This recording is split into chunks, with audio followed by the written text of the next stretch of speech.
Segunda parte, capítulo 1, tópico das ações dos espíritos sobre a matéria. Pergunta 52 a 59. Posta de lado a opinião materialista, porque condenada pela razão e pelos fatos, tudo se resume em saber se a alma, depois da morte, pode manifestar-se aos vivos. Reduzida assim à sua expressão mais singela, a questão fica extraordinariamente desembaraçada. Caberia, antes de tudo, perguntar por que não poderiam seres inteligentes, que de certo modo vivem no nosso meio, se bem que invisíveis por natureza, atestar-nos de qualquer forma a sua presença. A simples razão diz que nisto nada absolutamente há de impossível, o que já é alguma coisa. Demais, esta crença tem a seu favor o assentimento de todos os povos, porquanto com ela deparamos em toda parte e em todas as épocas. Ora, nenhuma intuição pode mostrar-se tão generalizada, nem sobreviver ao tempo, se não tiver algum fundamento. Acresce que se acha sancionada pelo testemunho dos livros sagrados e pelos dos pais da Igreja, tendo sido preciso o ceticismo e o materialismo do nosso século para que fosse lançada ao rol das ideias supersticiosas. Se estamos em erro, aquelas autoridades o estão igualmente. Mas isso não passa de considerações de ordem moral. Uma causa, especialmente, ha contribuído para fortalecer a dúvida numa época tão positiva como a nossa, em que toda a gente faz questão de se inteirar de tudo, em que se quer saber o porquê e como de todas as coisas. Essa causa é a ignorância da natureza dos espíritos, dos meios pelos quais se podem manifestar. Adquirindo o conhecimento daquela natureza e destes meios, as manifestações nada mais apresentam de espantosas e entram no cômputo dos fatos naturais. Pergunta 53. A ideia que geralmente se faz dos espíritos torna à primeira vista incompreensível o fenômeno das manifestações. Como estas não podem dar senão exercendo o espírito ação sobre a matéria, os que julgam que a ideia de espírito implica a de ausência completa de tudo o que seja matéria, perguntam, como certa aparência de razão, como pode ele obrar materialmente? Ora, aí o erro, pois que o espírito não é uma abstração, é um ser definido, limitado e circunscrito. O espírito encarnado no corpo constitui a alma. Quando o deixa por ocasião da morte, não sai dele despido de todo o envoltório. Todos nos dizem que conservam a forma humana, e com efeito, quando nos aparecem, trazem as que lhes conhecíamos. Observamo-los atentamente no instante em que acabem de deixar a vida. Acham-se em estado de perturbação. Tudo se lhes apresenta confuso em torno, bem imperfeito ou mutilado, conforme o gênero da morte, o corpo que tiveram. Por outro lado, se reconhecem e sentem vivos. Alguma coisa lhes diz que aquele corpo lhes pertence e não compreendem como podem estar separados dele. Continuam a ver-se sob a forma que tinham antes de morrer, e essa visão, em alguns, produz durante certo tempo singular ilusão, a de se crerem ainda vivos. Falta-lhes a experiência do novo estado em que se encontram, para se convencerem da realidade. Passado esse primeiro momento de perturbação, o corpo se lhes torna uma veste imprestável, de que se despiram e de que não guardam saudades. Sentem-se mais leves e como se aliviados de um fardo. Não mais experimentam as dores físicas e se consideram felizes por poderem elevar-se e transpor o espaço como tantas vezes o fizeram em sonho, quando vivos. Nota de Allan Kardec. Quem se quiser reportar a tudo o que dissemos em O Livro dos Espíritos sobre os sonhos e o estado do espírito durante o sono, questões 400 a 418, conceberá que estes sonhos que quase toda a gente tem, em que nos vemos transportados através do espaço e como que voando, são mera recordação do que o nosso espírito experimentou quando durante o sono deixara momentaneamente o corpo material, levando consigo apenas o corpo fluídico, o que ele conservará depois da morte. Esses sonhos, pois, nos podem dar uma ideia de estado do espírito, quando se houver desembaraçado dos entraves que o retém preso ao solo. Entretanto, malgrado a falta do corpo, comprovam suas personalidades. Tem uma forma, mas que os não importuna, não embaraça, tem finalmente a consciência de seu eu e de sua individualidade. Que devemos concluir daí que a alma não deixa tudo no túmulo, que leva consigo alguma coisa. 54. Numerosas observações e fatos irrecusáveis de que mais tarde falaremos levaram à consequência de que há no homem três componentes. Primeiro, a alma, ou espírito, princípio inteligente em que tem sua sede o senso moral. Segundo, o corpo, invólucro grosseiro, material, de que ele se revestiu temporariamente em cumprimento de certos desígnios providenciais. Terceiro, o perispírito, envoltório fluídico, semimaterial que serve de ligação entre alma e corpo. A morte é a destruição, ou antes a desagregação do envoltório grosseiro, do invólucro que a alma abandona. O outro se desliga deste e acompanha a alma, que assim fica sempre com um envoltório.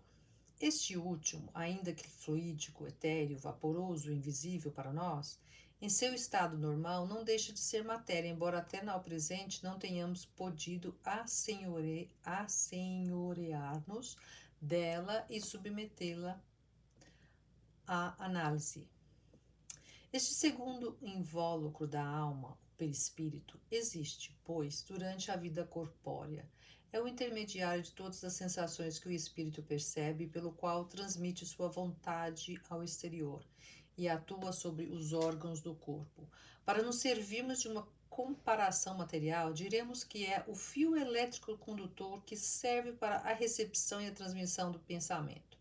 É, em suma, esse agente misterioso, imperceptível, conhecido pelo nome e fluido nervoso, que desempenha tão grande papel na economia orgânica que ainda não se leva muito em conta nos fenômenos fisiológicos e patológicos.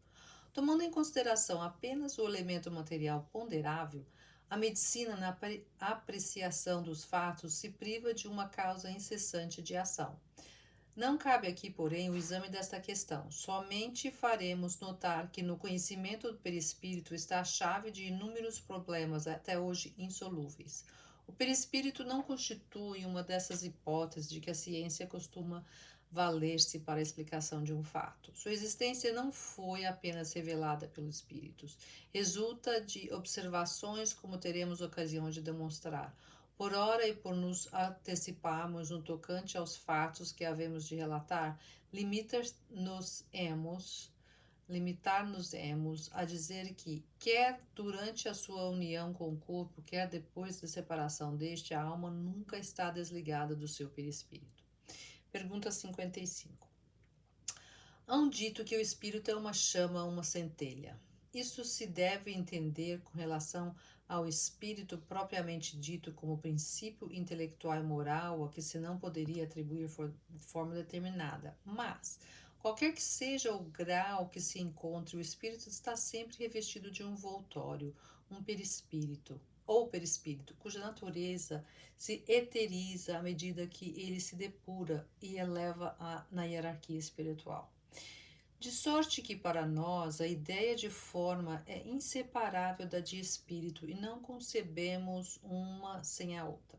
O perispírito faz, portanto, parte integrante do espírito, como o corpo o faz do homem. Porém, o perispírito só por só não é o espírito, do mesmo modo que só o corpo não constitui o homem. Porquanto o perispírito não pensa, ele é para o espírito que o corpo é para o homem, o agente ou instrumento de sua ação. Pergunta 56. Ele tem a forma humana e quando nos aparece é geralmente com a que revestiu o espírito na condição de encarnado. Daí se poderia supor que o perispírito, separado de todas as partes do corpo, se modela de certa maneira por este e lhe conserva o tipo. Entretanto, não parece que seja assim, com pequenas diferenças quanto às particularidade e exceção feita das modificações orgânicas exigidas pelo meio em o qual o ser tem que viver. A forma humana se nos depara entre os habitantes de todos os globos. Pelo menos é o que dizem os espíritos. Essa igualmente é a forma de todos os espíritos não encarnados, que só tem o perispírito. A com que, em todos os tempos, se representaram os anjos ou espíritos puros. Devemos concluir de tudo isso que a forma humana é a forma tipo de todos os seres humanos, seja qual for o grau de evolução em que se ache, mas a matéria sutil do perispírito não possui a tenacidade nem a rigidez da matéria compacta do corpo. É, se assim nos podemos exprimir, flexível e expansível, donde resulta que a forma que toma, conquanto decalcada na do corpo, não é absoluta, amolga-se à vontade do espírito, que lhe pode dar a aparência que entenda, ao passo que o invólucro sólido lhe oferece invencível resistência. Livre desse obstáculo que o comprimia, o perispírito se dilata ou contrai, se transforma. Presta-se, numa palavra, a todas as metamorfoses de acordo com a vontade que sobre ele atua. Por efeito dessa propriedade do seu envoltório fluídico, é que o espírito que quer dar-se a conhecer pode, sendo necessário, tomar a aparência exata que tinha quando vivo, até mesmo com os acidentes corporais que possam constituir sinais para o reconhecerem. Os espíritos, portanto, são, como se vê, seres semelhantes a nós, constituindo ao nosso derredor toda uma população invisível no estado normal. Dizemos no estado normal porque, conforme veremos, essa invisibilidade nada tem de absoluta. Pergunta 57. Voltemos à natureza do perispírito, pois que isto é essencial para a explicação que temos de dar. Dissemos que, embora fluídico, o perispírito não deixa de ser uma espécie de matéria, o que decorre do fato das aparições tangíveis a que volveremos. Sob a influência de certos médiuns, tem-se visto aparecer em mãos com todas as propriedades de mãos vivas, que, como estas denotam calor, podem ser palpadas, oferecem resistência de um corpo sólido, agarram os circunstantes e de súbito se dissipam, quais sombras. A ação inteligente dessas mãos, que evidentemente obedecem a uma vontade, executando certos movimentos, tocando até melodias no instrumento, prova que elas são parte visível de um ser inteligente e invisível. A tangibilidade que revelam, a temperatura, a impressão, em suma, que causam aos sentidos, porquanto se há verificado que deixam marcas na pele, que dão pancadas dolorosas, que acariciam delicadamente, provam que são de uma matéria qualquer. Seus desaparecimentos repentinos provam, além disso, que essa matéria é eminentemente sutil e se comporta como certas substâncias que podem alternativamente passar do estado sólido ao estado fluídico e vice-versa. Pergunta 58. A natureza íntima do espírito propriamente dito, isto é, do ser pensante, desconhecemos-la por completo. Apenas pelos seus atos ele se nos revela, e seus atos não nos podem impressionar os sentidos, a não ser por um intermediário material. O espírito precisa, pois, de matéria para atuar sobre a matéria.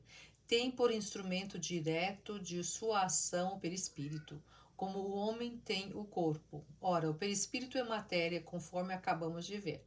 Depois serve-lhe também de agente intermediário o fluido universal, espécie de veículo sobre a qual ele atua, como nós atuamos sobre o ar, para obter determinados efeitos por meio da dilatação, da compressão, da propulsão ou das vibrações. Considerada deste modo, facilmente se concebe a ação do espírito sobre a matéria. Compreende-se desde então que todos os efeitos que daí resultam cabem na ordem dos fatos naturais, nada tem de maravilhosos. Só pareceram sobrenaturais, porque se lhes não conhecia a causa. Conhecida essa, desaparece o maravilhoso. E essa causa se inclui todas as propriedades semimateriais do perispírito. É uma ordem nova de fatos que uma nova lei vem explicar e dos quais, dentro de algum tempo, ninguém mais se admirará.